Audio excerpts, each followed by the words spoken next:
Assalamualaikum warahmatullahi wabarakatuh. Perkenalkan, nama saya Nadia Risti Aprilia, NPM 1900533. Di sini saya ingin menyampaikan materi ekonomi publik mengenai kegagalan pasar dan campur tangan pemerintah. Di dalam melaksanakan mekanisme pasar, kegagalan pasar terjadi apabila mekanisme pasar tidak dapat berfungsi secara efisien dalam mengalokasikan sumber-sumber ekonomi yang ada.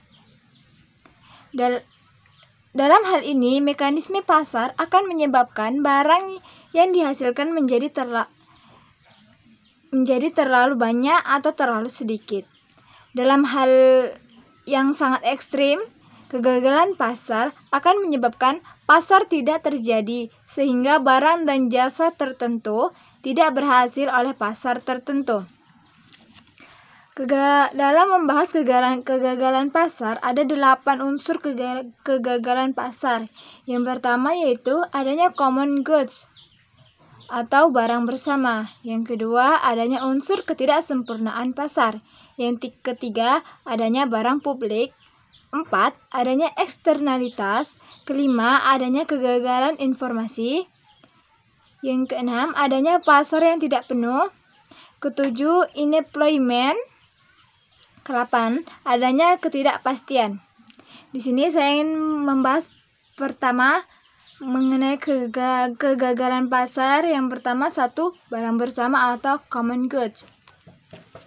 Dasar adanya sistem pasar persaingan adalah adanya hak kepemilikan yang memberikan hak pemilikannya kepada setiap individu atas suatu barang, sehingga ia dapat mengecualikan orang lain untuk memanfaatkan barang tersebut. Untuk beberapa jenis barang, hak kepemilikan tidak dapat diberikan kepada satu individu, melainkan diberikan kepada masyarakat, misalnya saja sebidang padang rumput milik desa dan sebagainya. Yang kedua, adanya unsur ketidaksempurnaan pasar. Di mana adanya pasar persaingan sempurna, maka setiap produsen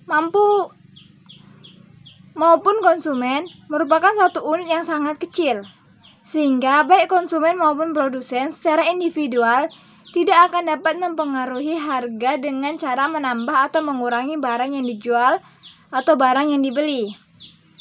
Yang ketiga yaitu monopoli alamiah. Adanya beberapa jenis barang yang hanya dapat diproduksi saja. Seberapapun pemerintah berusaha untuk menghapuskannya, monopoli dalam produsen suatu industri. Akan tetapi, persaingan di antara para produsen, hanya ada satu produsen saja yang mampu bertahan. Jadi, secara alamiah, monopoli tersebut terjadi di masyarakat.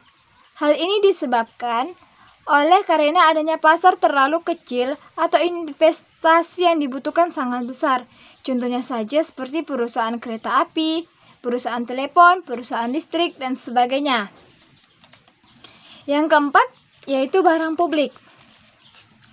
Barang publik merupakan beberapa jenis barang yang sangat dibutuhkan oleh masyarakat. Akan tetapi, tidak seorang pun yang bersedia menghasilkan atau mungkin dihasilkan oleh pihak swasta.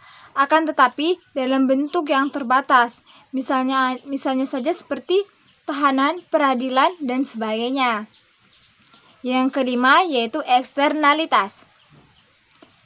Eksternalitas bisa timbul karena adanya tindakan konsumsi atau produksi dari satu pihak maupun pengaruh terhadap pihak-pihak lain dan tidak berkompensasi yang dibayar oleh pihak yang menyebabkan atau kompensasi yang diterima oleh pihak yang terkena dampak tersebut.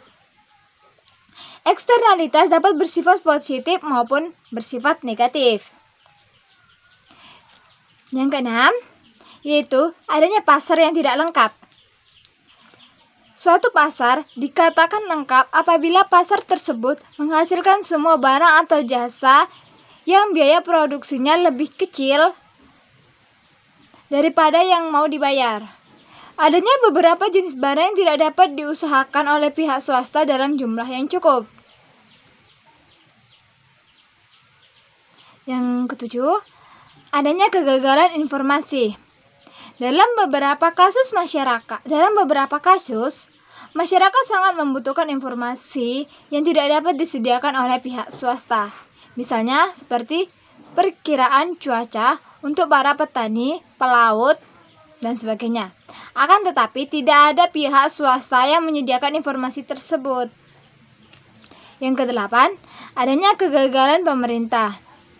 Di sini yang dimaksud dengan kegagalan pemerintah yaitu adanya kegagalan pasar yang merupakan salah satu sebab pemerintah harus turun tangan dalam perekonomian agar kesejahteraan masyarakat tercapai secara maksimal. Baiklah, itu sedikit informasi mengenai kegagalan pasar dan campur tangan pemerintah. Cukup sekian materi yang saya bawakan. Kurang dan janggalnya saya mohon maaf. Saya akhiri dengan wassalamualaikum warahmatullahi wabarakatuh.